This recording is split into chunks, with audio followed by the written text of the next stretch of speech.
We want to go mute.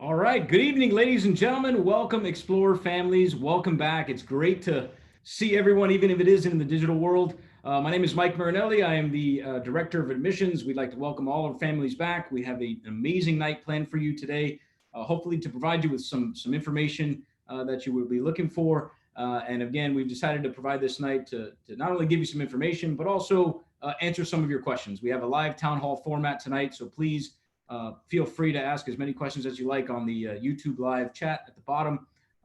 And we will begin, as we do with all things here at Christopher Columbus High School, with a prayer as a Marist High School. Please welcome the Director of Campus Ministry, Mr. Jerry Gonzalez. Good evening, Columbus family.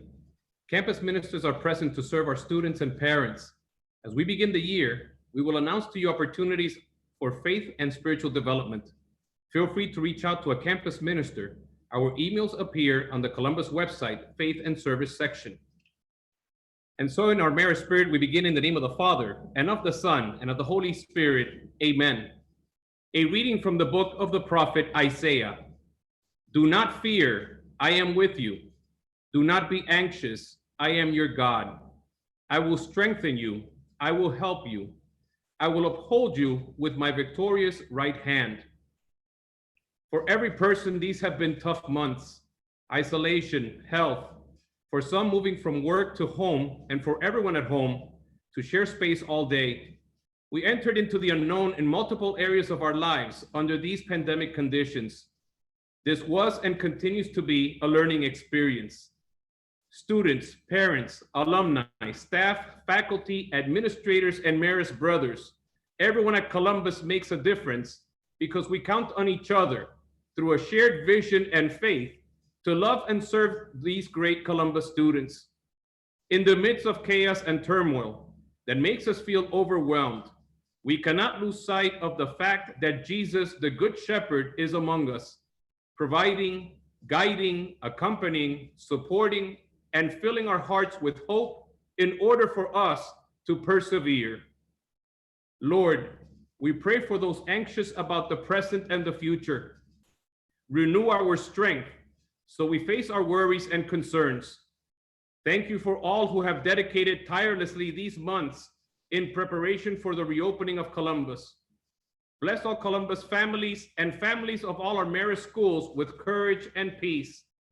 We pray for the victims of COVID-19 and their loved ones, and for those who experience other challenges. We pray for medical personnel, law enforcement, government leaders, and all serving at the front lines. In trust, humility, hope, and confidence, help us to keep our eyes, our minds, and our hearts in you. We ask this through Christ our Lord, through the intercession of Mary, our good mother. Amen. Saint Marcel and Champagne, pray for us. Mary, our good mother, pray for us. And let us remember to pray for each other. In the name of the Father, and of the Son, and of the Holy Spirit, amen. God bless you all. Thank you. Thank you so much, Mr. Gonzalez. Wonderful prayer there to start us off. So now what I'd like to do is just begin with the introductions of our administration and staff.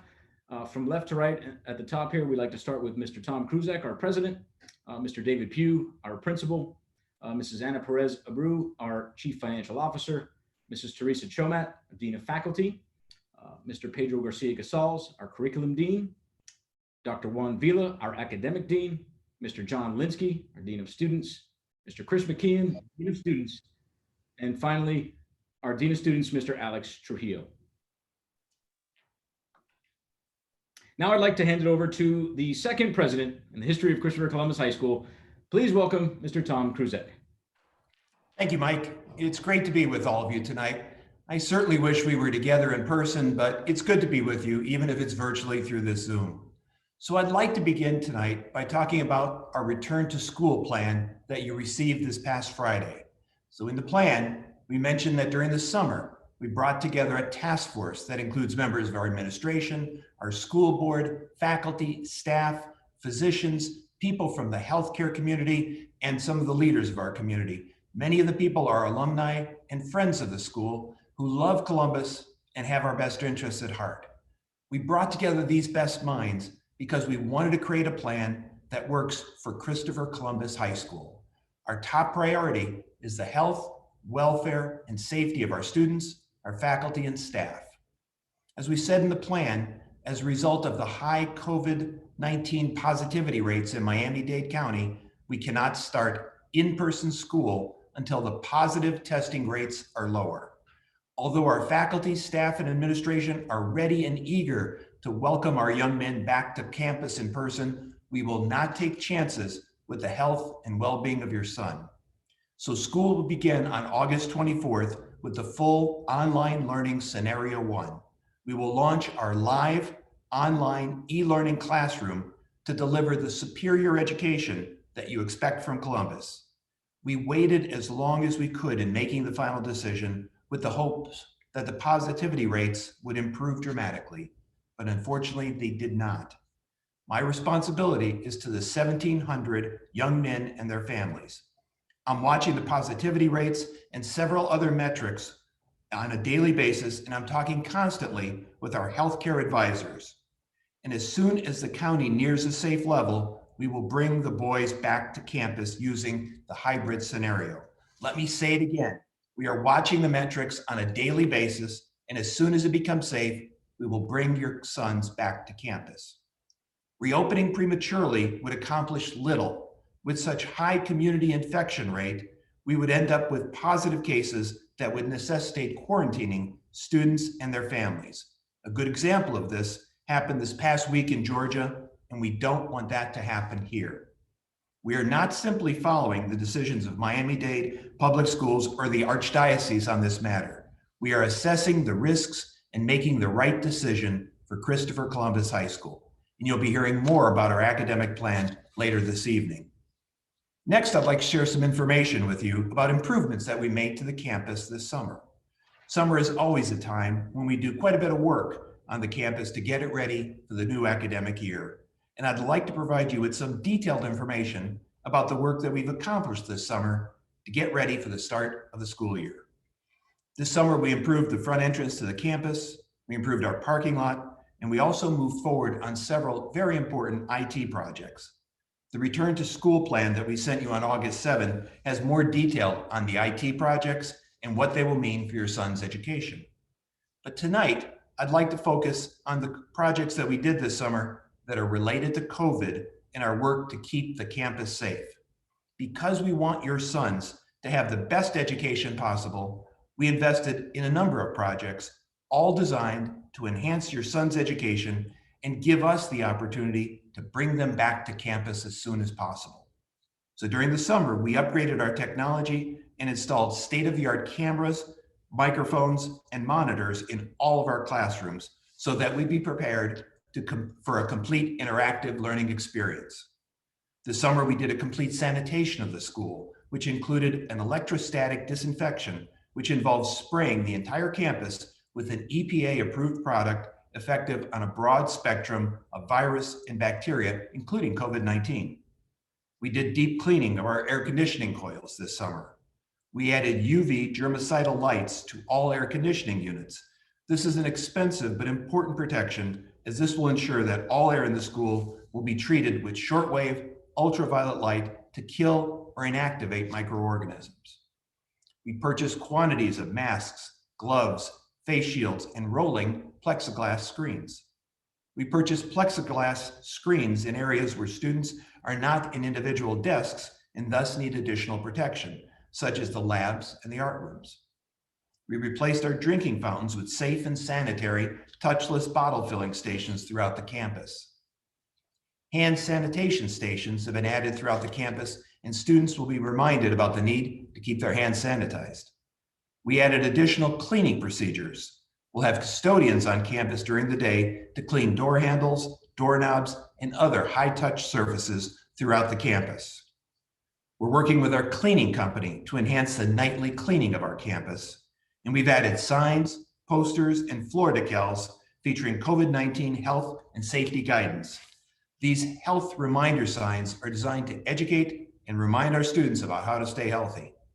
And we've engaged the services of a contact tracing company to trace any positive cases of COVID-19 and notify individuals as necessary. And we engaged the services of Dr. Stephanie DeChurch to provide education and training on COVID-19 to students, parents, faculty, and staff.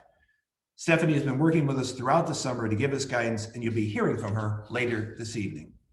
In total, we spent over $600,000 this summer on these COVID improvements to get ourselves ready for the new academic year and to make the campus safe for your sons. I'd now like to turn it over to our principal, Mr. David Pugh. David?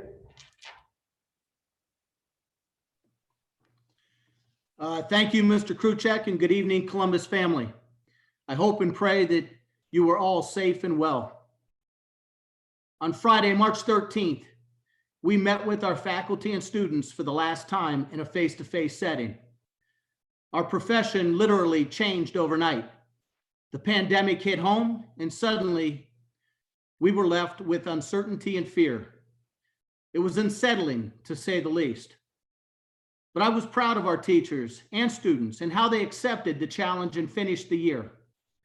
They were determined, even with concerns of their own families and personal responsibilities. Understand, as Marist educators, teaching is a vocation.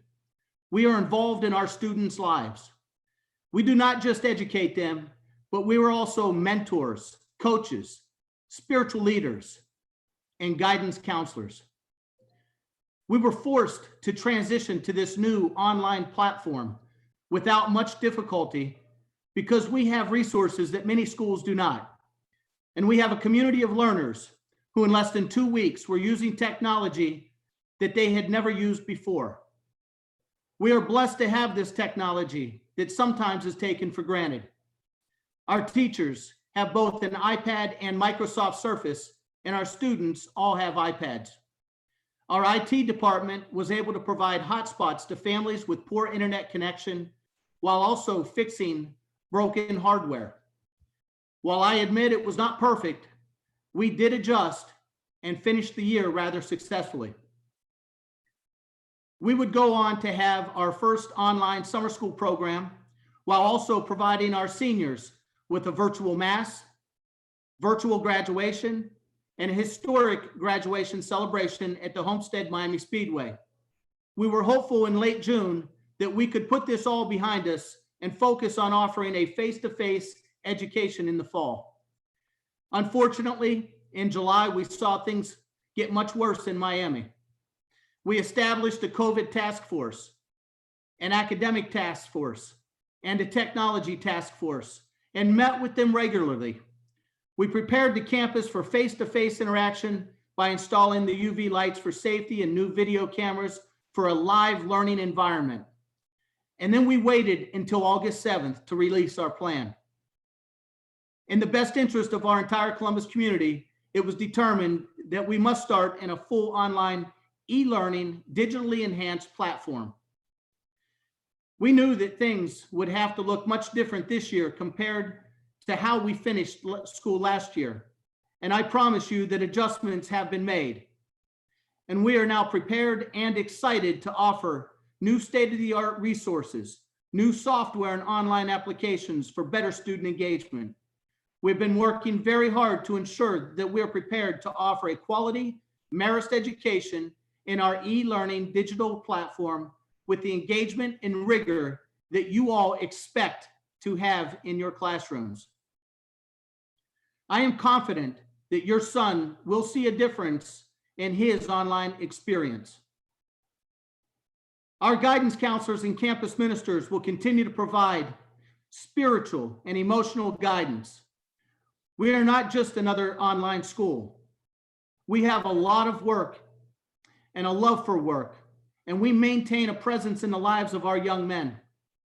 We will offer sessions to assist your son with time management, goal setting, stress and anxiety reduction, all to foster relationships and to keep the brotherhood alive. We will start each day in prayer, and we will expect our students to be fully engaged. We are in this together, and we must work together as a community of respect. We must be patient, understanding, and flexible.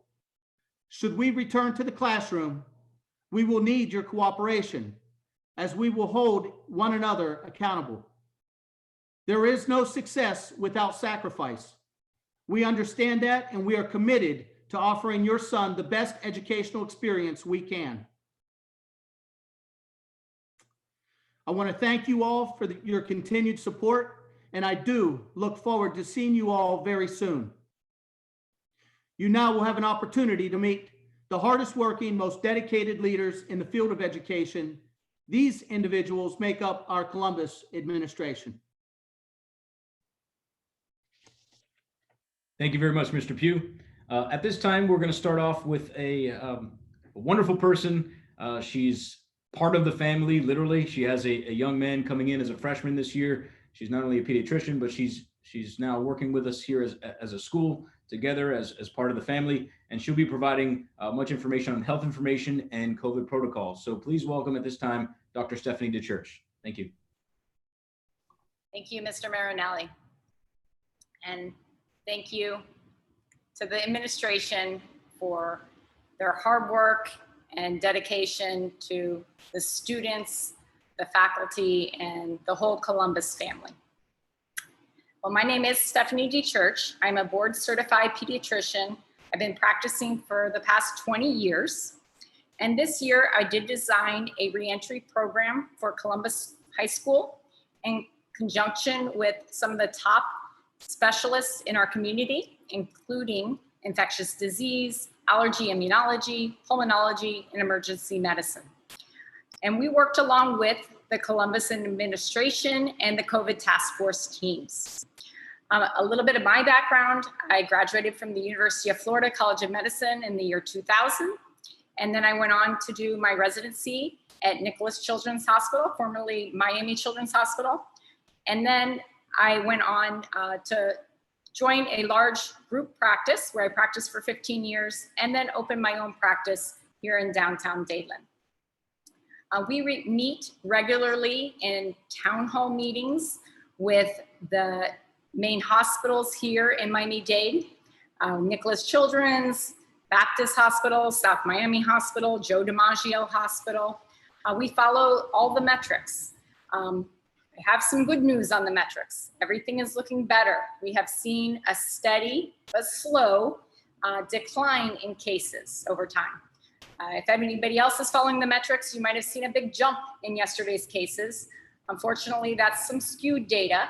They had taken some data from LabCorp and lumped it in all into August 12th, and that was backlogged from June 23rd. So you have to look at overall trends. And what we're seeing with our overall trends is that in all the hospitals, we are seeing decreased COVID-19 admissions. We're seeing increased discharges.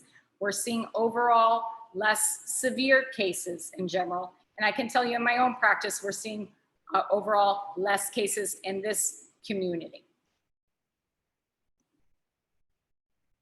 The American Academy of Pediatrics and the Center for Disease Control are the governing bodies that we follow all of the guidelines. These are things that I get regular updates as a physician, and we do look at their information when making any of our decisions at Columbus. So they do strongly advocate that students return to in-person school this fall once it is deemed safe. They recognize the numerous benefits of students' presence in school, as well as the potential harms of staying home for a prolonged period of time. We have adopted at Columbus the following measures to ensure a safe transition to the in-person school. And some of these things are identifying and implementing safety protocols for anyone who is high risk, whether this be a student or an employee. Daily screening and attestation. Everyone have filled out their pre-screening forms. And if you haven't already, please do so. Appropriate personal protective equipment that's based on individual needs and risk.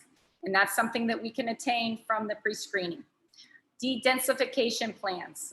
Luckily at Columbus, we are able to do this because we have a large campus and we are able to do a hybrid program where we can keep less students in a classroom at a time. Proper indoor ventilation system. We have added UVC lights to all air conditioners that will kill COVID-19 and other bacteria and viruses, and will keep the air safe in the classrooms and in the cafeteria and in any of the indoor offices. We have added physical barriers in places where social distancing is not possible. We have the availability of remote learning. So for anyone who does need to stay home because of their risk status, we can continue remote learning even once we do return to in-person school. We have increased safety signage all over the campus. We have protocols for sick and absent employees and students, and we do have the contact tracing and testing abilities. Next slide. So it is important that you are mindful that your boys have and will continue to be affected emotionally and socially due to the prolonged isolation. Since the closing of schools, we have seen a significant increase in kids and adults with anxiety and depression. Many families have lost jobs, they have extra economic stress, and the benefits of in-person school for those academic, social, and emotional needs of our boys is well known. In particular, boys do need that healthy balance of physical and social activity, including participation in school activities and interactive sports. So once it is deemed safe, we do have preparations and we have guidelines, and we're working on those for all of the clubs and activities at Columbus to swiftly pivot once we go to in-person school. It is also important to be mindful that you and your loved ones may have also experienced increased anxiety or depression, especially exacerbated by the thoughts of returning to work or returning to school. You're strongly encouraged to reach out to your loved ones, to family, counselors, health professionals to talk about these things. There are some things that you can do that will help keep your immune system healthy, and this is good for your boys to do and for you to do also. They're basic, but very important. Healthy eating, making sure you're getting your normal water intake. We recommend about 64 ounces a day. Maintaining a regular sleep schedule of 8 hours of sleep at night, averaging an hour of exercise a day, using preventative medications or supplements such as multivitamins, zinc, echinacea, vitamin C, antihistamines. Adhering to regular medication regimens to control any chronic disease for you or your boys. Regularly performing nasal saline flushes in case you're coughed on or sneezed on or you've wiped your nose throughout the day. This can help flush out any viruses or any other germs that have entered into your mucosal areas. And then most importantly, vaccinate for flu early to avoid the risks of co-infection. We see co-infection in about 50% of kids. Those are 24 years and under. And we also see about 1 in every 5 COVID cases, co-infection in adults. So the combination of influenza and COVID could be a very dangerous combination. So I do recommend that you do get your flu vaccine in early. They are on a bit of a delay, but we should be getting vaccines in about 2 weeks. So the behavior that we expect of your boys is critical to mitigating risk. So it's important for you to also model this behavior when you're in social situations, such as greeting other people by nodding hello, refraining from physical contact. If any physical contact is made, make sure that you do immediately sanitize.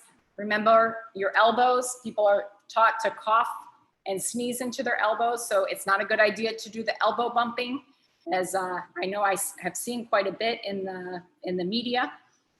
Make sure you know how to properly wear and remove your mask. So I have a mask here. There's a couple things I wanted to tell you about these kind of masks. This mask is an N95. This mask does have a valve If you have a mask with a valve, it's very important to tape with medical tape the inside of the mask. Otherwise, you can, when you exhale or you speak loudly, you can exhale respiratory droplets into the room. So it's very important that you and your boys know to cover the valve with tape, or make sure it does have the filter, or don't wear a valved mask. When touching a mask, you should not be touching the front or the back. You should always be touching it for the sides or from the rubber band areas, whether they go over your ears or like this one goes over your head. You put it on and then you adjust it. You adjust it at your nose area and under your chin. I see too many people doing this when they go to talk. You do not need to pull your mask down to talk. The mask is there so that when you do talk, you capture the respiratory droplets. The respiratory droplets from things like talking, sneezing, coughing are the main way of transmission of COVID-19. So mask wearing is extremely important, both in school and outside of school. I see most people that have gotten COVID-19 in my practice have gotten it from extended family or their friend groups, because that's where their guard is down. They're no longer wearing their masks. So it's very important, other than in your household, anyone else that you have contact with, you should be wearing a mask. Practice proper hygiene, wash the front and back of your hands and under your nails. Avoid touching your eyes, nose, and mouth with unclean hands. People tend to touch their faces a lot. You really need to avoid that unless you just washed your hands. And then sanitize your hands after being in any kind of bathroom.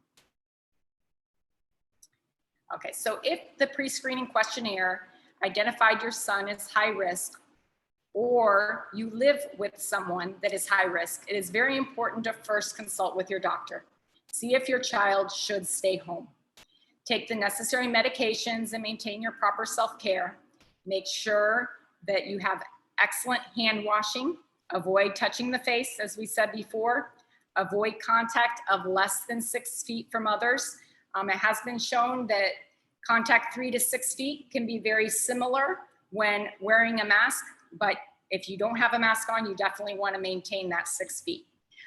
Clean and disinfect your surroundings before and after coming in contact with any fomites. Fomites can be on any surfaces. So when you bring in groceries, whenever you touch a table, whenever you touch a doorknob, those are all ways that you can also get COVID-19. They are not the most common ways. The most common way is from direct contact when you're with someone for more than 15 minutes and you're usually less than 3 to 6 feet from that person. But it's also important to reduce any way that you could contract COVID-19. Also seek medical advice early, even if experiencing mild symptoms. It's important, even if you have a headache or a sore throat, if it is something that is a new symptom, that you do get it checked out. Wear a proper face mask and if needed, a face shield for your level of risk. That's something that we can help you out with the pre-screening questionnaires. I think the most common thing we saw in the pre-screening questionnaire was asthma. The main thing that you'll be hearing with asthma is to make sure that you take your preventative medicines. Make sure your asthma is under control. So if you do have asthma, if you're supposed to be taking Flovent or you're supposed to be taking Singulair, make sure that you have a talk with your doctor, make sure that you're on the appropriate medications to reduce your risk with asthma and the possibility of getting COVID-19. Overall, our asthmatics have done extremely well, even once they've gotten COVID-19, but it is important to take those preventative measures. And then discuss any accommodations you may need with our COVID-19 team. At the end of this, you will have the email for myself, and you will have the email for the contact tracing team. Those are important emails to hold on to if you have any questions. As far as screening for illness, we have implemented protocols in the school setting. So as I had said before, COVID-19 is most transmissible when a person has symptoms, when they're actually coughing or talking and releasing those respiratory droplets. Therefore, really the students and the parents play the biggest role in preventing the spread of the disease. So it's very important that you monitor your temperature. You can have a thermometer like this. You touch the forehead and you have your temperature that quickly. It's good to do that twice a day. Temperatures tend to rise more towards nighttime, so it's good not only to do it in the morning, but also at nighttime. Any temperature 100.4 or more, your child should stay home. If they have siblings, the siblings should also stay home, and you would start e-learning, and you would contact the school with the email, the COVID email, and then you would go ahead and we go through the contact tracing. Symptoms include fever of 100.4, headache, sore throat, cough, congestion, runny nose, difficulty breathing, vomiting, diarrhea, muscle pains, and loss of taste or smell. Keeping your son home also if he had close contact exposure. That means less than 6 feet without a facial covering for more than 15 minutes, or if he was in close contact and was coughed or sneezed on by another person, or with someone diagnosed or suspected of having COVID-19. So a student with a positive PCR test cannot come back to school, but should continue taking advantage of the e-learning program. They can participate fully in their classwork virtually. They may return to school once they have not had fever for at least 24 hours. That's changed a little bit in the CDC guidelines. Before, it was 3 days. Now they've changed it to 24 hours. That is something that you are going to hear. You're going to hear this is a very fluid situation, and you'll hear something one week and you may hear a different recommendation the next week. So stay tuned for all updates. We will be updating you regularly on the website for new protocols that we will be using. So we do follow the CDC and the AAP for these things. And right now it is the 24 hours that the respiratory symptoms have resolved or significantly improved, and 10 days have passed since the symptoms began. Or if it's been more than 7 days and you have not had any symptoms, that you can go ahead and COVID test. And if there's a negative PCR test, then that child would also be able to return to school. Over on the right is the COVID health at columbushs.com. If your child has tested positive for COVID-19, has any of the symptoms that we mentioned, or has been exposed to someone with COVID-19, please inform the school and keep your child home for further instructions. And Screvis. Screvis is our contact tracing service. They will be following up on all COVID or suspected COVID-related absences. They will be notifying any person that has come in close contact with a possible case of COVID-19 to quarantine and test when appropriate, and then allow that person to return to school either after they finish their 14 days of quarantine or earlier if the suspected person is negative for COVID-19. Of course, privacy will be respected for all of those involved. We do not release any names when we do contact tracing. This is something that is a legal issue, and it's a privacy issue, and we respect all of those. Also, the HIPAA compliant pre-screening questionnaire, if you haven't already, it is a good idea to go ahead and fill that information out so that we can assess your child's risk. And now I will hand this over to Mr. McKeon, Athletic Director and Dean of Students. Thank you very much, Dr. DeChurch, and I would like to thank you personally for your hard work, guidance, and dedication all through the summer. You've been there answering every question possible, some of them probably more than once, but thank you very much. I'm Mr. McKeon. I have had the pleasure of being the Dean of Students at Columbus for the last 27 years and Athletic Director for the last 25 years. I work with two outstanding men, Mr. John Linsky, who has been my counterpart for 7 years, and our new person, Mr. Alex Trujillo, which is going into his 2nd year. Both of them do great jobs, outstanding work, and they're going to talk to you about the code of conduct and discipline, and Alex is going to talk about lates and absences. Mr. Pugh has asked me to speak with you about our athletic program. Unfortunately, I don't have a lot to say. As you know, we won the Miami Herald Best Athletic Program in Dade County last year for, we've won that several times, so that's really no news for Columbus people.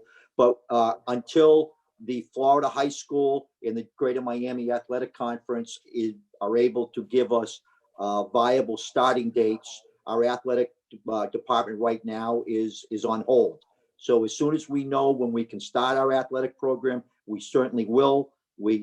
To reiterate what Dr. DeChurch says, we want to get our boys back. We want to get them back to school. We want to get them back into the classroom. We want to get back into clubs and activities. And we certainly want to get them back on the athletic field where, we certainly can continue our success.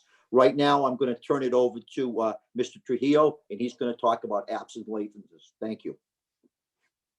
Thank you, Mr. McKeon, and good evening, Columbus family. Thank you for joining us tonight. I hope and pray that you are having a safe and a restful summer. Tonight, there are a few points I want to stress regarding our e-learning attendance, our conduct, and social media policy. First, our attendance policy. As we all know, strong attendance is essential for academic achievement.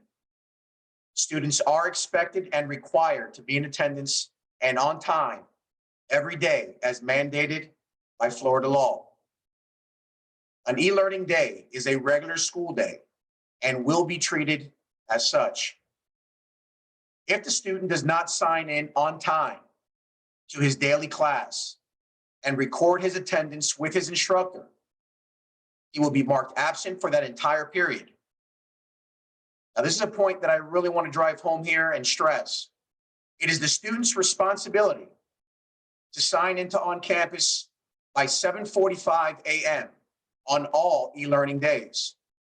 The student must ensure that he is logging into all of his e-learning classes every day and for the duration of that class period.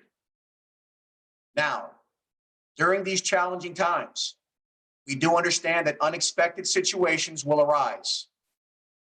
If an unexpected situation arises, like a prolonged illness, we ask the student or parent to contact his teachers immediately, as well as inform our academic dean, Dr. Juan Villa. Dr. Villa will determine the best course of action for meeting the necessary course requirements. Regarding our e-learning code of conduct, disruptions to an e-learning class session may lead to a student's removal from a session. Students who are removed from a class session for disruptive behavior will not receive any credit for activity, classwork, or participation that took place during his absence. If a student violates any part of the code of conduct, the teacher or dean will notify the parents immediately. This notification will be through an official Columbus email, a phone call, or a Zoom meeting. Regarding our social media policy, at Columbus High School, students will use several social networking platforms as a way to connect with others. They will also use social platforms to create educational content and overall enhance the classroom experience. While social networking is valuable, there are some risks we need to keep in mind when using these tools. Number one, be respectful and responsible. We should always be looking to treat others in a respectful, positive, and considerate manner. Number two, and this really is for all of us, use good judgment before you press send. Behave in a way that will make you and others proud and reflect well, not only on your parents, but also your school. Number three, post images and comments with care. You must avoid any offensive and derogatory content. This is considered a direct violation of our anti-harassment policy and could result in a suspension or an expulsion. With that being said, please feel free to contact us any member of the administration if you have any questions or concerns that you would like to discuss. Thank you. And now I'd like to pass it over to our Dean of Students, Mr. John Linsky. Thank you, Mr. Trujillo. Good evening, everyone. Thank you for being here. I have 4 items for you tonight. The dress code. In anticipation of our return to campus, hopefully soon, we're requiring the students to wear their full school uniform. That's shirt, tie, trousers, and shoes. It includes a proper haircut. Boys must be clean shaven. It is normal school attire, normal school expectations during e-learning. That includes their PE uniforms. We're asking them to change for PE class.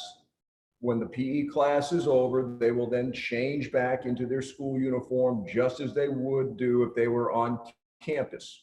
Yes, Columbus polos on Friday, per usual, per normal, on Friday.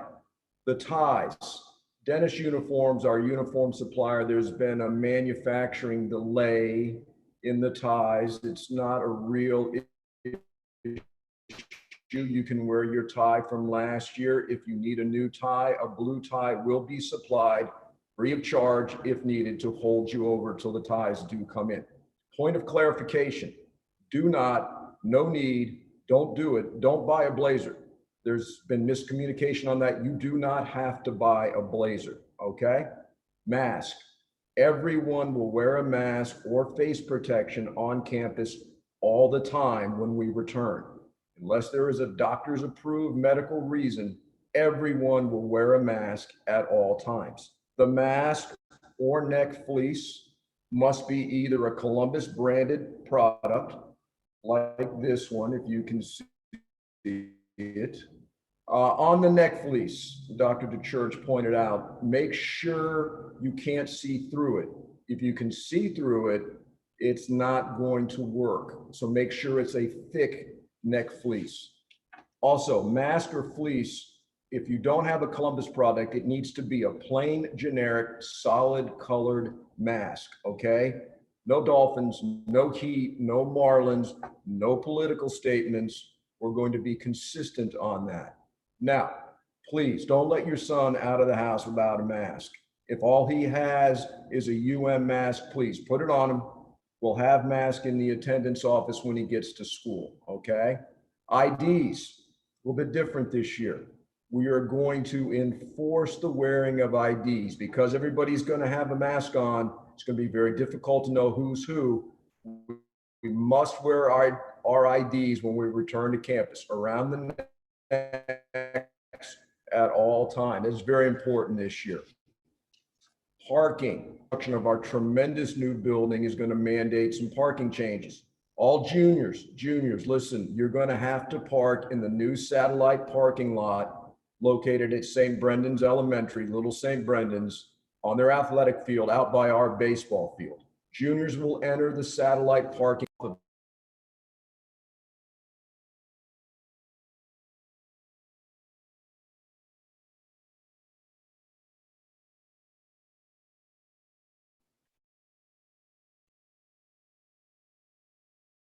For seniors, parking is in the main lot behind the gym. That's still first come, first serve, as it's always been. To purchase a parking permit, go to Student Life on our website, and then you can pick up the permit after you purchase it from Mrs. Fernandez in the attendance office anytime from 8 to 4, Monday through Friday. Okay? We thank you in advance for your support and your trust. We look forward to be back on campus soon, but we're going to make the e-learning work. And so with that being said, I'm going to hand it off to Mr. Marinelli. Thank you, Mr. Linsky.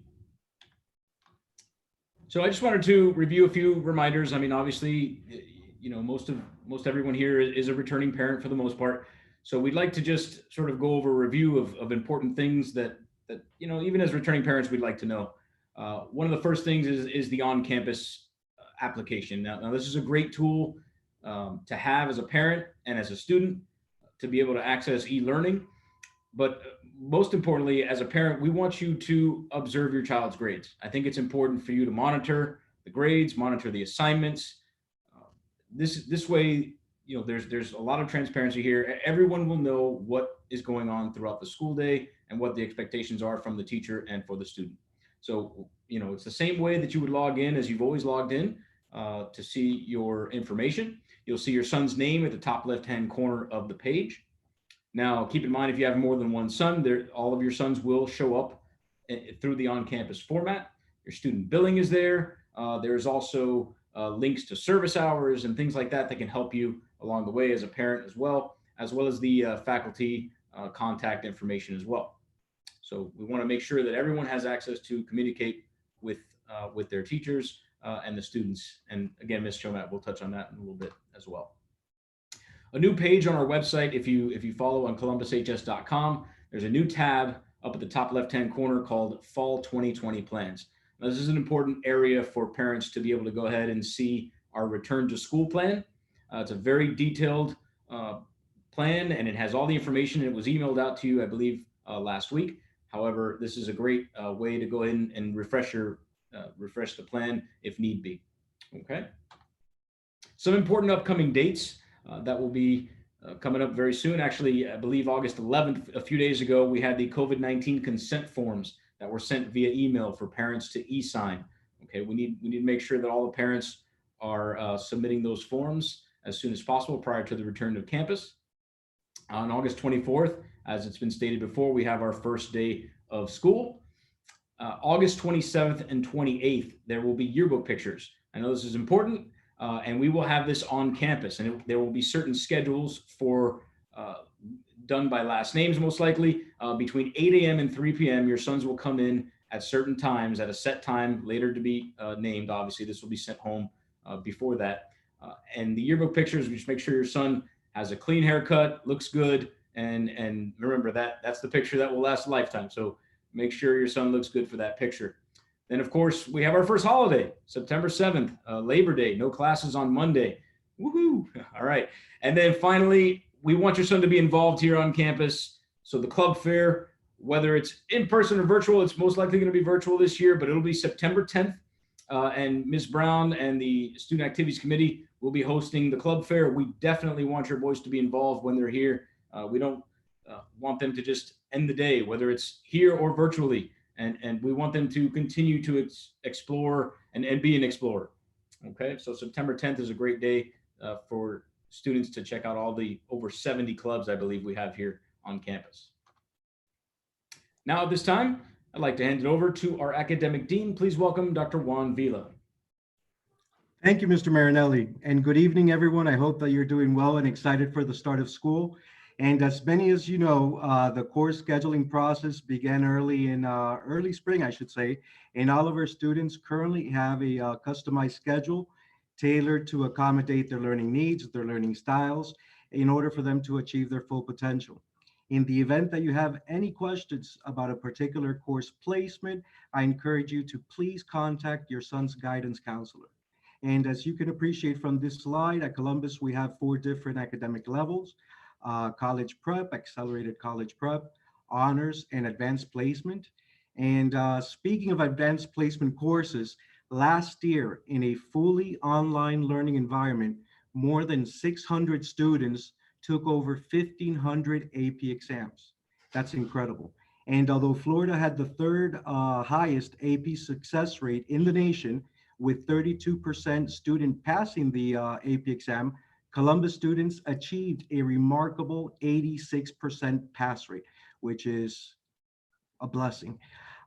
In addition, through our partnership with Florida International University, Miami-Dade College, Barry University, and St. Thomas University, over 300 students participated in our dual enrollment college credit program. And through the AP and dual enrollment credit courses, many of our students graduate Columbus having achieved their first year of college, which ultimately saves time and money towards their college degree. So I urge you, if your son is enrolled in a dual enrollment class, please encourage him to sign up to receive the college credit.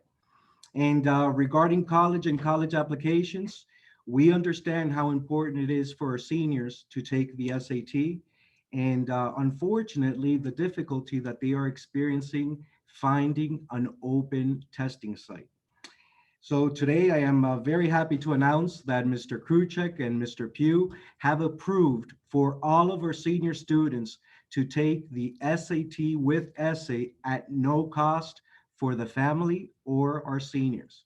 So the SAT will take place on Wednesday, September 23rd at Christopher Columbus High School for all of our current seniors, and also to facilitate the safety of our students, faculty, and staff. We have revised the dates for the PSAT exams to densify the numbers of students taking the test on campus. So juniors will take the PSAT on Wednesday, October 14th, and sophomores will take the PSAT on Thursday, October 29th. We know that these changes will certainly benefit our students and provide all of us with a safer testing environment. These dates have been added already to our school calendar, and further details will be forthcoming. And as mentioned by Mr. Pugh and Mr. Cruzek earlier, during the summer, our COVID and academic task forces, we met along with the administration, faculty, staff, and we worked diligently to prepare for the beginning of the school year. And in our academic plan, we simply imagined the best possible scenarios to continue providing all of our students with high quality instructions and learning experience, ultimately in a healthy and safe learning environment to support students' academic success. So as you can see from this slide, our plan consists of 4 different scenarios grouped into 3 models: online, hybrid, and brick and mortar. These scenarios will be flexible to pivot depending on the status of the virus in our community. So the online model is a fully online learning setting where students will participate in real-time synchronous online learning through their iPads, Zoom, our learning management system, Blackboard, and digital applications. In scenarios 2 and 3, under the hybrid model, students will be grouped by last name A through L and M through Z, while the cohort of remote students participate concurrently in synchronous online learning. Students will have the opportunity to come either twice or 3 times per week. And also through this model, our goal is to de-densify the number of students on campus with an average class size of 12 students. And finally, with the brick and mortar model, students will attend school for physical on-campus learning. However, online learning remains in place for the sake of students who are not able to attend classes on campus. So once again, these scenarios will be flexible to pivot depending on the status of the virus in the community. However, the curriculum, class schedules, and bell schedule will remain in place for the full academic year. And regardless of the learning setting, the only constant in this plan is high quality instruction. And speaking of the bell schedule, let's review the bell schedule for this upcoming school year. So our bell schedule has been adapted following the guiding questions. What schedule is most effective for students' engagement and achievement? And it is our firm belief that this schedule will help us to better achieve our instructional goals in an atmosphere that is more conducive to learning and better paced for a healthy learning environment. So as you can see from this schedule, we have a modified AB block. The block run for 85 minutes. And on Wednesday, students will attend all of their classes for a shortened length of 45 minutes. So this schedule will allow our students for more class time to develop key concepts and incorporate creativity into the learning process. Also, students will benefit by focusing on fewer daily subjects, which will allow them to explore these subjects in greater depth. And finally, by limiting the number of daily classes, daily interactions will be greatly reduced, which promotes safety. So the structure of the bell schedule will remain in place for the full school year, perhaps with minor modifications, such as adding a few minutes at the end of the day once we pivot to the hybrid and brick and mortar models to accommodate for morning and afternoon announcements. So I look forward to the upcoming school year and serving you and your son to ensure that we all have a successful school year. I will now turn it over to Mr. Garcia Casals, Dean of Curriculum and Professional Development. Thank you, Dr. Vila. Good evening, everyone, and welcome. Thank you so much for joining us in this unprecedented town hall meeting to open our new academic year. The experience of last spring's closure and our outlook for the fall reopening really forced us to take a deeper look into the learning process and schooling in general. We had not even finished closing grades in May when we started to look around for solutions. Much surfaced in terms of manuals, research publications, models, and in the end, we realized something that had been staring at us all the while during our sustained effort over the last decade for greater technology infusion into the learning process. Yes, thank God we had introduced iPads, Google Suite, and a learning management system that got us through the sudden shift. But the simple truth is that while the setting and tools may change, good teaching remains good teaching. Now, this seems like a very simple statement, but in light of our current situation, it has profound implications. Good teaching is about ensuring student equity, engagement, empowerment, and social emotional development. The enclosed brick and mortar classroom cannot contain good teaching. When intentionally planned for a digital classroom experience, good teaching can happen online. And that is precisely what we aim to do. Regardless of the learning scenario that Dr. Vila just described, we are forced to follow, whatever that is, schooling will go on. Columbus continues to be Columbus, and good teaching will continue. Our last graduation ceremony proved that challenges are also opportunities. And I think that for the graduates, their families, and all of us who took part in the event, it was a tremendous graduation event. Certainly one that will always stand out in my mind from all the other 29 I have participated at Columbus.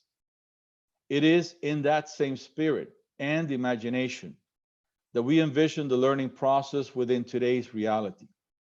We don't really see it as less, just different, more challenging, but opening opportunities we didn't see before. We're calling it e-learning with a lowercase e for obvious reasons, but also because of the E words that identify good teaching. It will serve us as our bridge to continue doing what you trust us to do. Online or on campus, all students will have access to learning.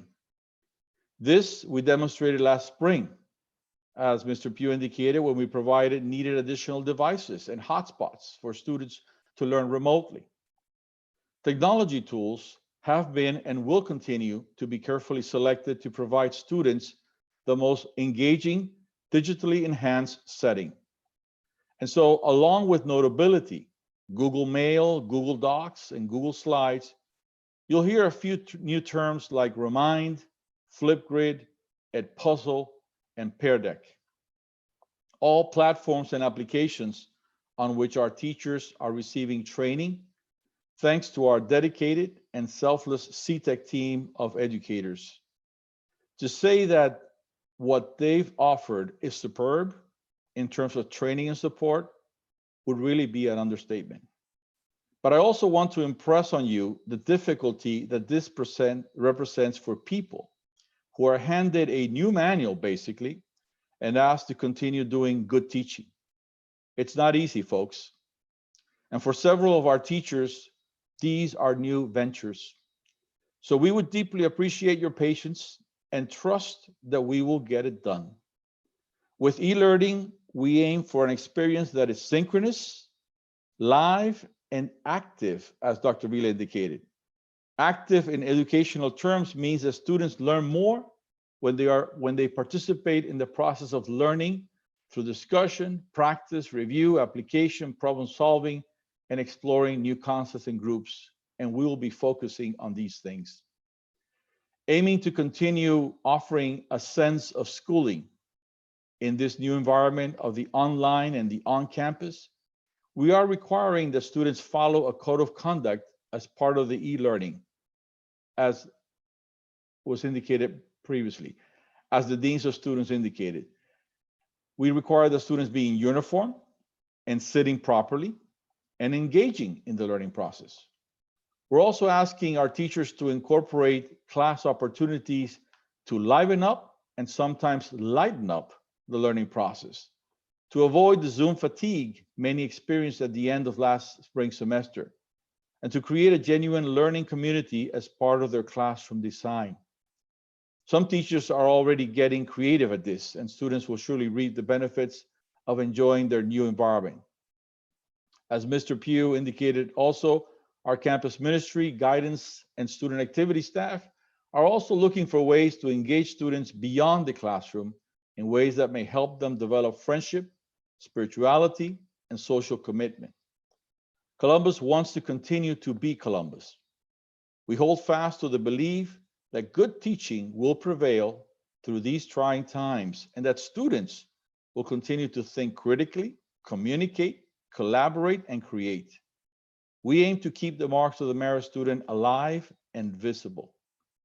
But we also rely on your help and support. With schooling now extending more so into the home, strong home learning skills will be critical for your son's success. Students will need to make active choices in developing routines that will enable them to make the most of their learning opportunities. So to the extent possible, help them plan out a work area that is comfortable, quiet, and neat, and not prone to distractions. This will become his classroom space. Help him keep to his schedule of classes. You may need to work out what he's having for lunch at 9:30 a.m. if he's a freshman, or at 10 a.m. if he's a sophomore. Routine is part of schooling, whether on campus or online, and enables students to stay focused and procrastinate less. Encourage him to have study groups, even if online. These will not only help him stay on track with assignments and fill in gaps, but will promote the healthy social interaction that is very much needed in the development at this crucial age. Communicate with your son's teachers. We will provide opportunities for this throughout the year, but we encourage you to be more engaged with his progress and what's going on in the classroom. Finally, promote some healthy chill time and physical activity. We all certainly need it. Presence and the strong family spirit have been the main Marist hallmarks at Columbus for 62 years. We aim to keep it that way. Your son's education and well-being are the reason why we're here to begin with. Let us know how we can continue to serve, and do let us know when you think we can do better. Thank you very much. And now I'd like to pass it on to our Dean of Faculty, Mrs. Shomat. Good evening, everyone, and welcome. I'm so glad to see people back. And thank you, Mr. Garcia-Casal. He really elaborated on what will be going on and what our teachers have prepared for. But the most important thing, it takes a family, it takes a village to raise a child. We need to have good communication and collaboration with our families. We all should be somewhat familiar with the MyCCHS app and On Campus.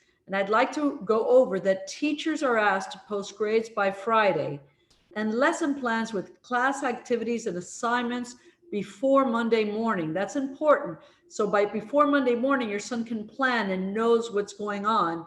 And with the advent of block classes, he can plan accordingly.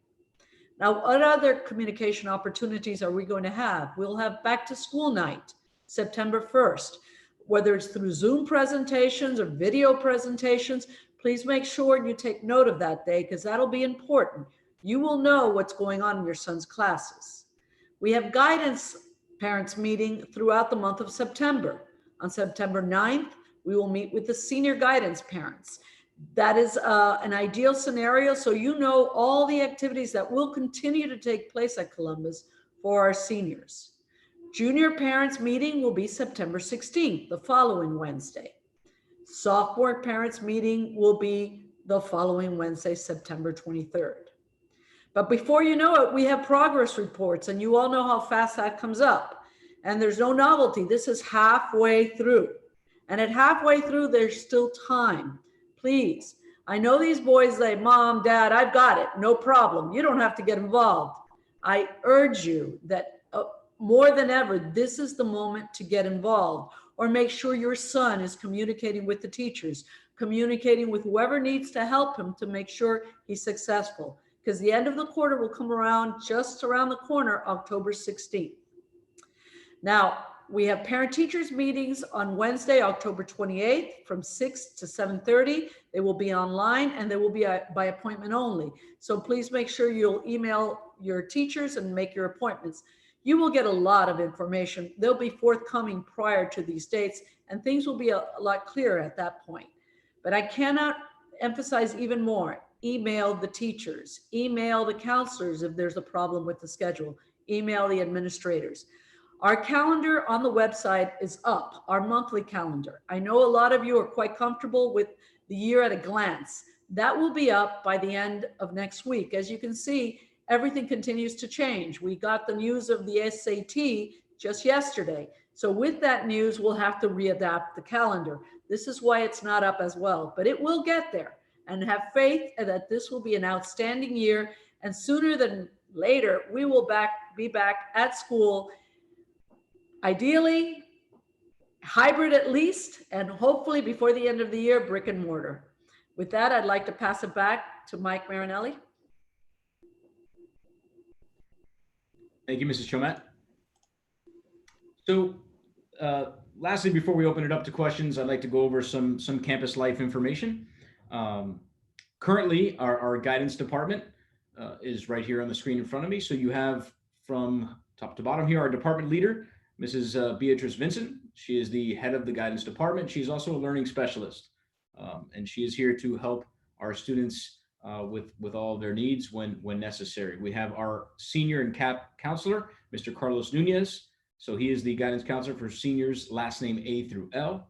We have our other senior and CAP counselor for last names M through Z, Mrs. Jackie Horwitz. We have Mrs. Deborah Martinez. She is the junior year counselor, last names A through L, and she is also our new service coordinator. Sometimes, parents don't know this, but your son does require 100 hours of community service. So this is very important that your son at least get 25 hours per year in order to maintain the graduation requirement of 100 service hours. Next up, we have Mr. Jason Hill. He's our junior year counselor, M through Z, and he's also our NCAA recruiting coordinator, which helps our student athletes with the college process and coordination with coaches and grades. Brother John Healy, our sophomore year counselor. Our freshman counselors, Mr. Jacob Grant and Dr. Burris. Our administrative assistant for academics, Mrs. Pat Call. And then last but not least, Brother Eladio Gonzalez, who is our learning specialist for all of our college prep students who may need extra help. I spoke to Mrs. Vincent today, and she said that all the guidance counselors right now are currently open to receiving emails, and they are working currently. So please feel free to contact them. They know that many students may want to change classes, schedule changes, things like this. This is all happening digitally, whether we're on campus or not. The guidance staff is available to you as parents and for our students to be able to make any necessary changes with their guidance or schedule changes. Also, they're here for social and emotional support. We know that, lack of, right now, the boys don't have the opportunity to be able to socialize with their friends as much as we would like. That this is real. So definitely have your son or set up an appointment with the guidance counselor in order to make sure that your son is speaking to someone if they're having any difficulties. And then, of course, academic assistance. Then finally, currently the college application boot camp is going on digitally at this moment. We had our College 101 information session and college essay workshop today. So any seniors out there, if you haven't had a chance to get involved with this, make sure that you set up an appointment with Mrs. Jackie Horwitz. You can contact her using either her phone extension or email to make sure you can go ahead and reserve that. There's a lot of great sessions coming up the rest of, I guess, next week with regards to college application. That's a very important thing for all of our current seniors. Next up is our campus ministry team, as Mr. Gonzalez, who came on and directed the prayer. He is the director of campus ministry. We have Mrs. Ada Allegret. We have Brother Michael Brady and Brother Tom Long. Now, I believe right now the the campus ministry team is broken up by years. So for the senior class is going to be Mr. Jerry Gonzalez. For the junior class of 2022, it is Brother Tom Long. For the sophomore class, Brother Michael Brady, former principal. And for the freshman year, class of 2024, Mrs. Ada Allegret. So that is our campus ministry team, and it is broken down by grade level. Now, of course, our award-winning CCNN Live Christopher Columbus News Network will absolutely continue their broadcast program. I know we love watching during homeroom every day, but either way, it's still going to be on and live as usual. Mr. Delgado and the boys will be working hard and getting that journalism program, as we always have, up on the screens during the year, whether we're in school or at home, either way. And then lastly, the Student Activities Committee. Our SAC committee is doing an amazing job of making sure that all of our events are still going on. Okay, just because we're not here on campus doesn't mean that we won't be hosting social events or club fairs. We will have our club fair on September 10th, as we stated. Mrs. Kim Brown and Mr. Chris Connell are doing a great job of making sure that all of our events are still going to take place. I know a lot of the events that we may be looking forward to, such as Beach Bash, Homecoming, Prom, Grad Bash, all these things are most likely moving into the spring semester. However, they will not be canceled. We will not be canceling these things. We want to make sure that our boys are still continuing to go through with all of the social events that we've always had throughout campus. So now we've had several questions come in off the YouTube Live format. And so we have all of our administrators here to help us with that. So I'm going to go ahead and set up our gallery view. Okay. So our first question of the evening, it's a uniform question. So I'm going to go ahead and direct this over to Mr. Linsky, or Mr. Pugh can take this one. But the question is, what is the reason why school uniforms are still in place for online setting? And wouldn't Columbus polos be sufficient formality? Thank you, Mike. That's a legitimate question. The point is, we believe in dressing for success, and our goal is to be back on campus. And we want to create an atmosphere of learning. And the best way to do that, you learn like you look. It's no different than you play like you look. So full uniform is the way to go. We want to create a different environment than we had in April. That was then, this is now.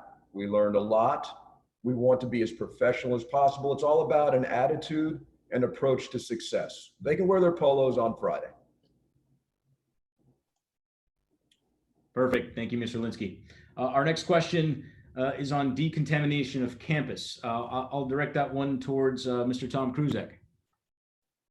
You bet, Mike. So we recently disinfected the campus, and we're going to periodically do disinfecting during the course of the year. And we're going to match that with our nightly deep cleaning by our cleaning company. So yeah, we're going to do it again. We've done it and we'll do it again.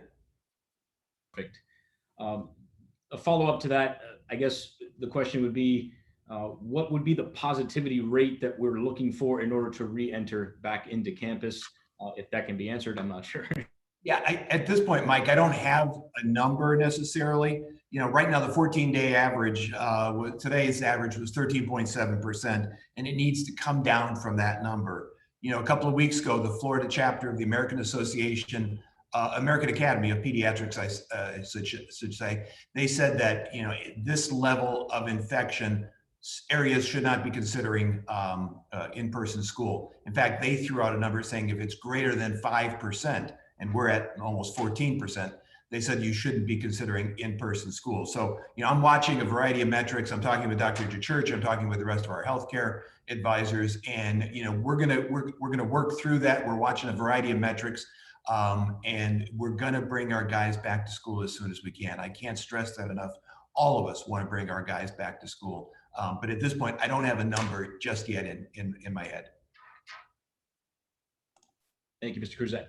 Our next question, what if a young man feels claustrophobic and in need of fresh air? Will they be allowed to get some fresh air without getting in trouble? I'm gonna throw that one to Dr. Vila.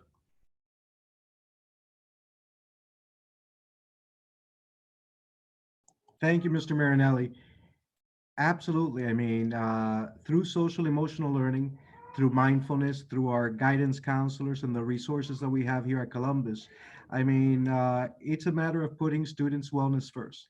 And if the student asks any of their teachers to step outside or to see the guidance counselor, or even at times we've had students that tell their teachers what's going on, and the teacher says, "Stop, we're going to have a 5-minute activity," and they start either with a prayer or mindfulness, something to put the student at ease. Because let's face it, without the necessary social emotional component, the students will not learn. So this is a very valid question, and we are experiencing this. Many of our students, unfortunately, feel the stress. So absolutely, this is an essential component that we're working on, along with the Dr. DeChurch, our guidance counselors, campus ministry, and SAC. We are taking a holistic approach because we want to ensure the success of every single one of our students. Mr. Marinelli, if I could Sure, just go ahead. add to that. I think it was an excellent explanation, Dr. Vila, but I also want to remind our community that we are a community of respect.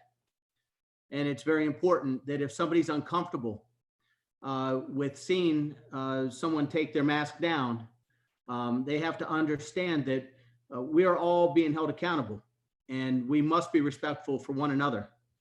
And so there will be a time and a place where a student could take his mask down and take a breath. But I do want to remind you that these things cannot be done in a disrespectful fashion, in an irresponsible fashion. We must hold that accountability and remember that we're not the only one on this campus. So I do agree with Dr. Vila, but I want to make sure that it's done respectfully. Thank you, Mr. Pugh.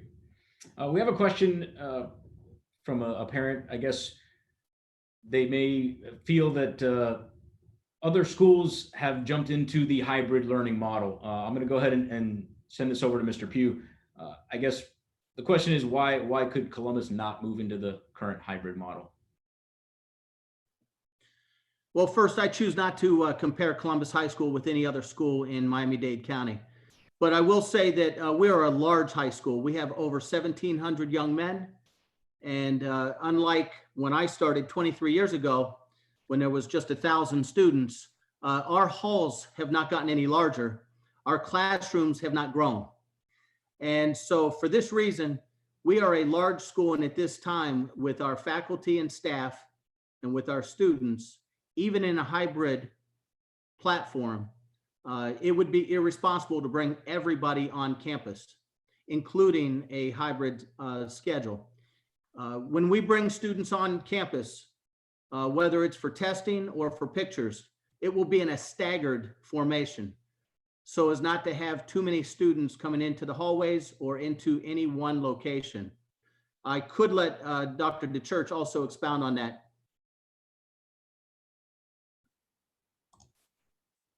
Dr. Church, you want to chime in? Sure, Mr. Pugh, thank you. Yes, I agree. It is very important that we take the whole picture into consideration. Not all schools are the same, and every school has to make their own decisions. So what we take into consideration is the balance. We look at risk versus benefit. And I tell every patient this that comes in my office when we're making any decisions, is we look at the risks, we look at the benefits. Once those benefits outweigh the risks, that's when we make the pivot. So I think that will be very soon, but we will make that decision once it is safe. Thank you very much. This next question would go to Mr. McKeon. This is in regards to the FHSAA recommendations.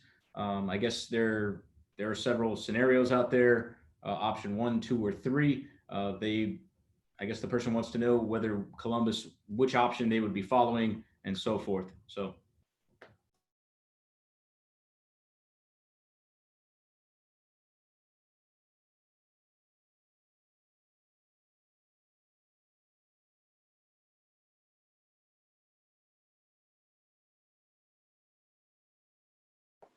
Columbus is, as a member of the Greater Miami Athletic Conference, We'll follow whatever the conference decides. The FHSAA right now is tentatively leaning toward starting August 24th.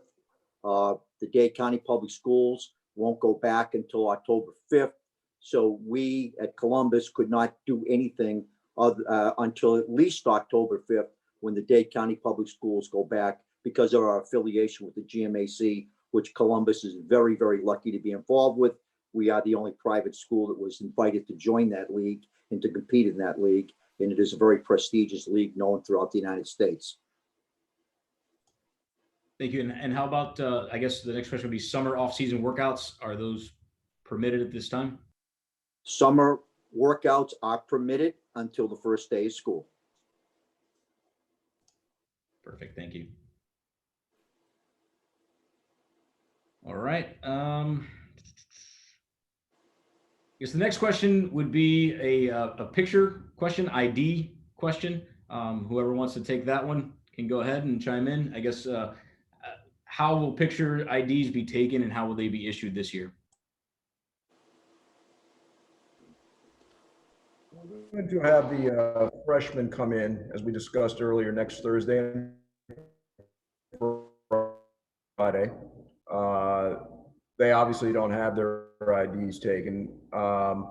Most of, we will set up a date when we get back, so kids will have their photos taken. We have the ID clips and the cases and everything else. The biggest challenge right now is getting the freshmen taken. I think we're basically talking to upperclassmen parents here.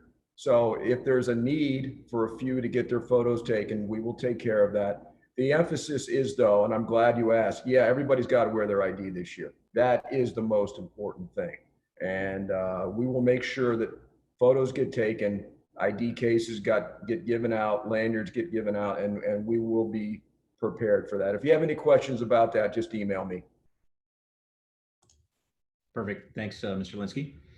I guess another question here would be, how will the monthly schedule be? In previous years, some dismissals were at 1:15, 2:40, or 2:45.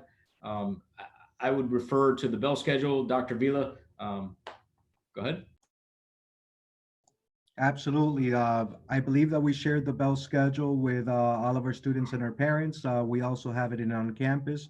And, you know, in an effort to help our students meet with their teachers after school, to give them time to socialize, to join clubs and activity, SAT and ACT preparation, to meet with their guidance counselors, what we decided to do was have an early release on Mondays and Thursdays, giving students enough time to meet many of these needs. In addition, every day after school, teachers will be available should the student have any questions about a particular homework, an upcoming test. Students have the opportunity to log into the teacher's Zoom session or set up an appointment with the teacher. So it gives them time to really feel less stressed and at the same time be more proactive. And today we had a meeting with campus ministry, with guidance and SAC, and all of them are looking forward to this time to work with the students, to have more activities, because let's face it, this is something that all of our students need. So we looked at the different options, and instead of us creating, you know, one set time and deprive the students of these opportunities, we felt okay having the flexibility with the dismissals time to give students these opportunities. Thank you, Dr. Vila. We've had several questions on the ACT exam. I know we talked a lot about the SAT. Parents are concerned, I guess, that the ACT has been canceled many times as well, and their fear that their sons might miss out on an opportunity to take the ACT. Yeah, and Mike, we looked at it, and I'll be honest with you, with college applications around the corner, we looked at the availability, we looked at the tests that the students could take as quickly as possible on campus. So what we will do on that day is only the seniors will report to Columbus. We will probably have them sorted in 14 or 15 students per classroom, having enough social distance. And that day they will take the SAT with the essay. So it's an extensive test. I think it runs to close to 5 hours. But in doing so, we are focusing on the students. We want for them to have all of their items ready for the college application process. So yes, unfortunately, right now, the only opportunity that we're giving is the SAT because of the time component. And also, we wanted to ensure that all of our students had this opportunity. So we are looking into perhaps finding alternatives for the ACT, but right now the SAT is confirmed, which will help all of our seniors. And for those parents that might have missed it, what date is that again, the SAT date? September 23rd. Perfect, thank you. Mr. Pugh, this would be directed towards you. The question would be, when the boys return to school, will they be moving from classroom to classroom throughout the day during the bell exchanges? Thank you, Mr. Marinelli. The answer would be yes. We are going to ask our young men to move from class to class. Our teachers will remain in their classrooms. This would be obviously in all three scenarios: the scenario 2, hybrid, 3, and brick and mortar. Perfect. Thank you. Will there be like certain limitations within the hallways and directions where the boys would have to go, or signage to direct them where to go? Well, we've walked that campus a number of times through the summer with Dr. DeChurch and other team physicians and the COVID task force. It is an outdoor campus. We have quite an advantage with it being an outdoor campus. So it is not necessary to have students going in any one direction, especially in the hybrid. We feel very comfortable with the students wearing masks. They will be able to get from one classroom to the next without having any problems whatsoever. But again, I can let Dr. DeChurch also follow up on that.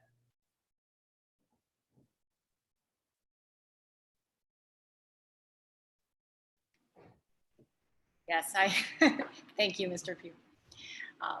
The great thing about the full Columbus campus is every hallway is outdoors. And that really allows the kids to be able to space apart. They all know now, they've heard it many, many times, that distance. 6 feet, even 3 feet is okay if you're wearing a mask. So the kids know we're gonna do the best we can to keep that spacing, but really being outdoors and having a mask on really are the main things that we need to be able to make that happen. And I think that we need to do what is practical and feasible within our guidelines. And I think that this was the best solution for Columbus. Perfect, thank you. Our next question is about physical activity. I'm gonna go ahead and direct this one towards Mr. Trujillo here. So Mr. Trujillo, the question here is, when might intramural sports be available again? And also, how does PE work in an online setting? Is PE, how do we do some push-ups over the internet here? Well, I believe our PE teachers are being very interactive. They are going to require their students to work out online or work out digitally. They are going to record that progress that they make. And they're actually doing a very good job. I didn't think it was going to be done in terms of possibility of doing push-ups and squats online, but Mr. Amador and his department is doing a fantastic job in trying to keep the, being more interactive with the physical education class. Now, in terms of intramural, I will have to deflect to Mr. Pugh on that. I do not believe right now our intramural services are currently under this model are being used. Once we move back to hybrid, or more importantly, brick and mortar, I'm sure that with the advice of our task force and Dr. DeChurch, that we can move to activity quickly. I think that's something that we all want, including myself, is to get those boys out there running around and getting rid of all that energy. Perfect. Thank you. Thank you, Mr. Trio. All right. Study hall. Dr. Vila, will study hall still be in place during virtual learning? No, but as soon as we pivot to the hybrid or brick and mortar, we will. However, I would like to emphasize once again that all of our teachers will be available after school, in addition to all of the students involved in a National Honor Society. So for the Math Honor Society, science, English, journalism, we have plethora of students that are eagerly looking for service hours, and at the same time they would like to help their classmates. So this year more than ever, this online environment will give us the opportunity to expand on this brotherhood, and we have upperclassmen really tutoring underclassmen. So yes, we will have all of this information available in Academic Study Hall, which only affects freshman students, will resume as soon as we pivot to either the hybrid or the brick and mortar model. Perfect. Thank you so much. We're getting a lot of questions on service hour requirements. I know since we haven't been in school, that's definitely a concern. I would urge you to contact Ms. Debbie Martinez, or one of our junior guidance counselors. She was mentioned earlier in the presentation, but she is the head of service. So I would definitely send her an email and ask her any questions with regards to service hours here on campus. Our next question: are the kids on campus web access? If it is not available, what can we do? My son told me that he does not currently have access to his on campus, and so what does he do in a situation if there's no access to on campus at this point? All of our students should have access to on campus. In the event that they do not, they must contact IT. There might be a reason as to why the account, he does not have access to that account, but yes, have them contact IT directly. But at this point, all of the schedules and all of the accounts are active. And I encourage each and every one of the students and the parents watching to do that tonight. Have that assignment, go into the on campus, look at the classes. Let's start getting ready and excited for the upcoming school year. So that's a little homework. If you can do it for today, that would be great. Thank you.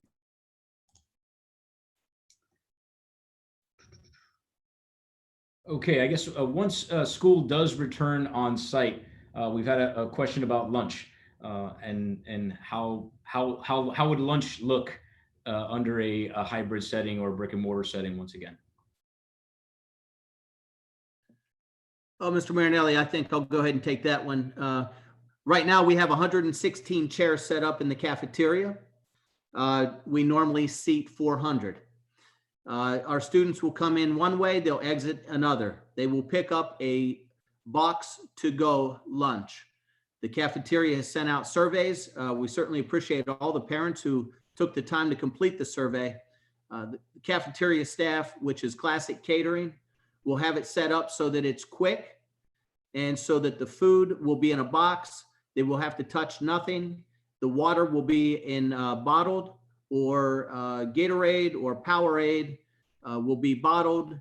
There will be no drinks or probably any type of soups or anything like this. They may offer some salads, but that's Classic Catering. They'll take care of the food. It will be prepared properly so that we can get it and go. And the students will have access to many areas on campus, including the cafeteria, which will be safe for a student to sit, but only for approximately 116 students. As we know, in our lunch rooms, that's not going to be enough space. So we'll have plenty of other places where they can take their box lunch. Students are also encouraged to bring their own lunch. If that's not something that they want to do, they certainly can bring their own lunch to school. Perfect. Thank you, Mr. Pugh. For those students requiring full year of virtual learning due to health concerns or prior health conditions, maybe that may prevent them from entering campus, I guess who would the point person be for a parent, a point of contact, if a young man cannot report to campus?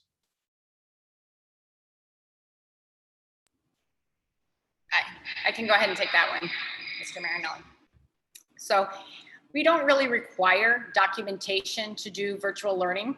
For any parent who feels that their child should stay home, whether it be someone high risk at home that they're concerned about, or they're concerned about their own child, that you just need to let us know.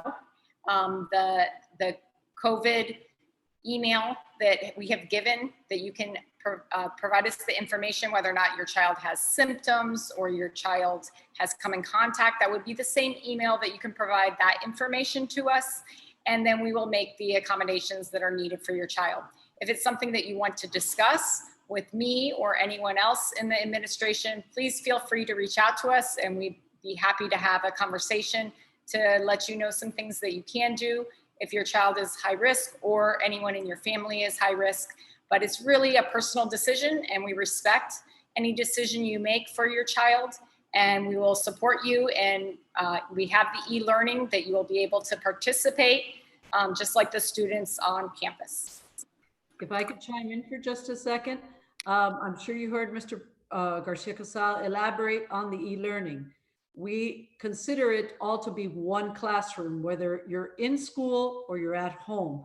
So your child will benefit from the Columbus education, regardless of where he is at. And that's really the way our teachers are approaching this at the present moment. Thank you, Mrs. Chomet. I'm going to keep it with you, Mrs. Chomet, and I guess the question would be, if a young man is struggling with e-learning, it might not be the best setting for him as a student. What is some advice to a parent? You're a parent yourself. So what would you tell your sons, and how would you help your sons in this current situation? Thank you, Mike, on that. I would tell you, first of all, I want parents to understand that the most important person at school is your son. And all of us as teachers are here to serve you and to help make sure your son is successful. So ideally, I would encourage, first of all, my son to seek out his own help. I think it's important that they realize that they have to kind of mature and say, Mrs. Chomet, I can't do this. When can you see me? I need help. Mrs. Chomet, do you know of an honor society that could help me after school? Because I would need help on a regular basis. That would be my first stop. But as you know, boys sometimes don't reach out. Sometimes they're embarrassed. Sometimes they don't know what to do. So therefore, I would encourage mom or dad to get on the phone, not on the phone, email is much faster, email the teachers, the guidance counselors, anyone at school is here to serve them and help them.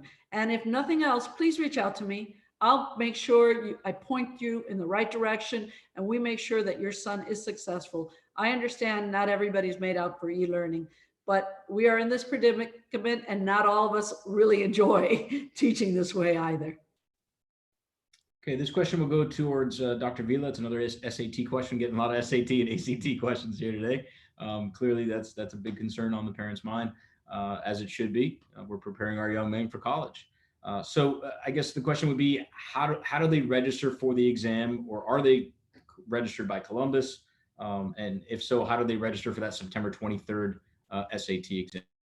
Absolutely. We will register all of our students. And like I said, more information will be forthcoming in the weeks ahead. We met with the guidance department earlier today. They're ecstatic. I mean, we just literally signed the contract less than 24 hours ago. So this was going to be a big announcement, because we know how much our seniors need it. And some of our seniors were driving all the way to Tampa and Tallahassee to take the test.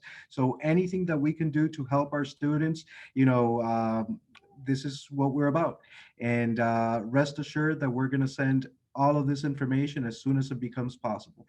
And if anyone out there has any questions about the SAT exam, please feel free to contact me. And yes, I saw, and the same goes for the PSAT.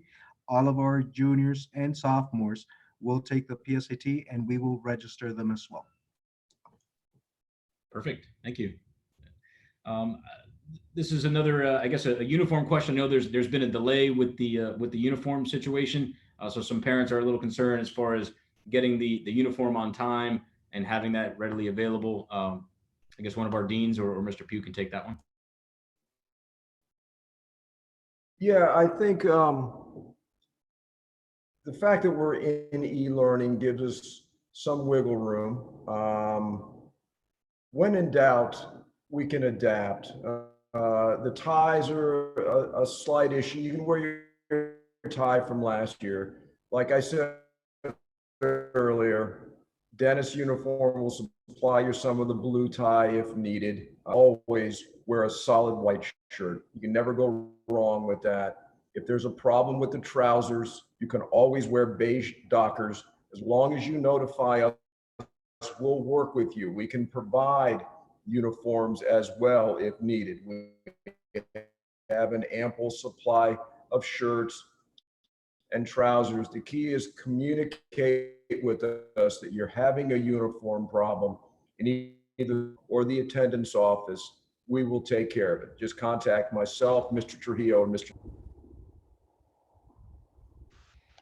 Thank you, Mr. Linsky. Some more service hour questions. Again, I know Mrs. Martinez will be handling the service questions, but I know, obviously it's been difficult to complete service hours. So I'm sure Mrs. Martinez will explain the flexibility on that given the current situation. A lot of companies and services are not allowing students to come into their office buildings or nursing homes and things like that. So, I mean, we understand that service might be a little bit difficult this year, and I'm sure we have a plan for that. So I would definitely contact Mrs. Martinez for that. Okay. National Honor Society, the induction was canceled in April. Will the boys that qualified be considered as part of the NHS for now? And will the induction be planned anytime soon, potentially even virtual? Yeah, Mr. Marinelli, absolutely. I spoke with Mrs. Cofrese during the summer. The certificates are signed. The students, they know who they are, and they have met all the requirements at the end of last year. Unfortunately, we were not able to have the Merit Achievement dinner and ceremony last year, but moving forward, if we have to, it'll be a virtual. We were hoping to do it live, but she is more than prepared right now to have a virtual ceremony. And as I said, the certificates have been signed. I signed them this summer. Thank you. Our next question, I guess, is a COVID testing question with regards to the faculty and staff here on campus. I'll direct that towards Dr. DeChurch. Mr. Marinelli, can you repeat the question? Sure. So Karen wants to know if the teachers will be periodically tested for COVID during the school year when we return to a hybrid setting. Would the faculty members be tested periodically?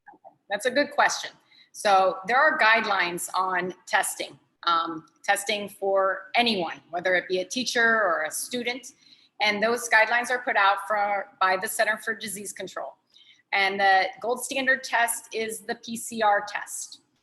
So anyone that needs testing should either have had exposure, should have had a high contact, like gone on an airplane or some kind of public transportation. That person may need testing, or if a person has symptoms or someone in their household has had COVID, all of those people need testing. We do not recommend doing testing on someone that does not fit the criteria given out by the CDC. Perfect, thank you. So one of our last questions here coming up, I guess, college campus tours. I know a lot of our students have done the Florida College tour, they've done the Ivy tours, the Mid-Atlantic tours, even the West Coast tours. They just want to know, will college campus tours still be an option this year, if possible? Mr. Marinelli, I've been in touch with Mrs. Vincent, also Ms. Horowitz and Mr. Nunez, the senior counselors. This summer, we've met several times. They continue to communicate with the colleges and universities.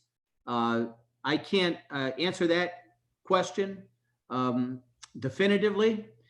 If we are able to have our students go up to any one of these schools, certainly we will make the accommodations. Right now, I would say that it's not available, and everything would be an online type of a remote interaction between colleges, universities, and our students. But they are working hard on that. They've been in touch with many of the schools in state and out of state. If I could just weigh in for a second on that. So colleges seem to be changing every day what their approach is and whether they're going to allow people to campus. So I would say if you're thinking about doing something like that, check with the college, reach out to the admissions office within the colleges and check with them before you go anywhere. I spent a lot of time in colleges. So if any of you would like to talk about, colleges for your sons, don't hesitate, reach out to me. I'd love to talk to you about it. Thanks, Mr. Cruzek. Another question. This is an interesting one. If you look at the bell schedule, the senior lunch on the 3-block day ends at 12:55, and then it becomes a student-teacher consultation time from 1 to 1:30. The question is, and I'm sure this is maybe from a senior, if not, can the students leave in that lunch, leave early on those days when we're back on campus? I'm glad that he was paying attention. And yes, seniors, today is a day of wonderful news. You get to have your SAT, and now you discover that lunch is an optional period for you. Now, certainly students that are staying for after school activities or clubs, National Honor Societies, or even athletics, certainly they have to stay on campus. But if a senior is done for the day, they do not have to stay for lunch. So yes, that I'm sure that this senior is going to be very happy once he hears this news. Perfect. Thank you, Dr. Vila. I guess we have a parent here. Can you ensure that there is a drop box for the old uniforms when the boys come for picture day? I guess they want to make sure that their son has a tie for the picture. I believe Columbus will be able to provide them with any necessary uniforms when taking the picture. I'm sure we have spares there for picture day. Will the SAT be mandatory on 9/23 for seniors, Dr. Vila? Absolutely not, Mike. Although we encourage all of the students to take it on campus, this will be a paper and pencil test. In the event that a student cannot make it, we will not hold it against them. This is an opportunity, once again, that we're giving all of our seniors because of the current circumstances in the state of Florida. But please do not feel that you are obliged to attend this test. This is truly an option for all of our senior students. Okay, and this one will go to Mr. Garcia Casals. Will the students use the devices that they currently have in their possession? I guess that would be a two-part question depending on what grade level you're in. I know our freshmen are coming in for orientation to receive the iPad that they will be using, but I guess the question would be if there's any kind of switch out of devices. Yes, the freshmen and transfer students will all be receiving their iPads when they come in for orientation next week. And we always have a recycling program where, after 2 years, the students turn in their iPads and receive a fresh one. I understand that there are a few students, rising juniors, who are entitled to receive a new iPad. They haven't done the swapping, so they need to make arrangements with IT to be sure that they bring in their iPad with the chargers and cables, and they will receive a brand new iPad with the case and the stylus and everything in time to be prepared for school. Should you not be able to do this within the next few days, I would suggest, as early as possible, even when school starts. But for now, you should have an iPad, and everyone should be reminded that at any moment, if something happens to that device, please contact IT so that, they can handle whatever it is, maybe replacing that one, give you a loaner, that sort of thing. Okay, we want to make sure that everybody has what they need to be able to carry on and be successful. Definitely. And with that, ladies and gentlemen, we're going to go ahead and wrap it up. Again, it's been a wonderful evening here with you all. And thank you so much for taking the time to answer questions and keeping parents in the loop. I think that's so important. As a parent myself, I appreciate that. So I can't imagine that all of our parents are not very, very thankful that we had this opportunity to do this. So Mr. Cruzek, Mr. Pugh, the administration, on behalf of Columbus High School, thank you very much, parents, for tuning in. And we hope you have a wonderful summer, whatever's left of it. And we can't wait to see your boys soon. All right. Thank you so much. And adelante. Any last words?